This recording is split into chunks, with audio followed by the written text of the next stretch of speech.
മജുകുമാർ the English trainer from English academy Pathanapuram. നമുക്കറിയാം, നമ്മളെ 5, 6, 7 പിന്നെ 8 ഒക്കെ ക്ലാസ്സുകൾ പഠിക്കുന്ന കുട്ടികളെ സംബന്ധിച്ചിടത്തോളം അവരെ ടെക്സ്റ്റ് പഠിക്കുന്നതോ അല്ല ഇംഗ്ലീഷ് പഠിക്കുന്നത്. മറിച്ച് ഇംഗ്ലീഷ് എന്ന് പറയുന്ന language that is totally a foreign language. അവർ മദർ ടങ് ഈസ് മലയാളം, അവർ national language is Hindi. But we are forced to learn these foreign language. ഈ ഫോറിൻ ലാംഗ്വേജ് നമ്മൾ പഠിക്കാൻ ഫോഴ്സ് ചെയ്യപ്പെടുകയാണ്.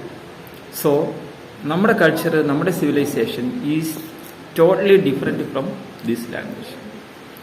So 5th, 6th, that is on 8th onwards നമുക്ക് നമ്മുടെ കുട്ടികളെ ഈ സിവിലൈസേഷൻ, ലാംഗ്വേജിൻ്റെ സിവിലൈസേഷനും കൾച്ചറും കൂടി പഠിപ്പിക്കേണ്ടിയിരിക്കുന്നു. ഒരു ലാംഗ്വേജിൻ്റെ സിവിലൈസേഷൻ കൾച്ചർ പഠിക്കാമെന്ന് വെച്ച് കഴിഞ്ഞാൽ നിങ്ങളുടെ മദർ ടങ്ങും ആ ലാംഗ്വേജ് തമ്മിലുള്ള വ്യത്യാസം ഒന്ന് മനസ്സിലാക്കണമെന്നുള്ളതാണ്. What are the differences between your mother tongue and the universal language? How can you learn it? And what are the initial steps to learn this language? അതാണ് പഠിക്കേണ്ടത്. അതില്ലാതെ, ബേസ് ഇല്ലാതെ അഡ്വാൻസ് പഠിച്ചിട്ട് കാര്യമില്ല. സോ ഇംഗ്ലീഷ് അക്കാഡമി ഈ വെക്കേഷന് അവർക്ക് കൊടുക്കുന്നത് ബേസിക് കോച്ചിങ് ആണ്.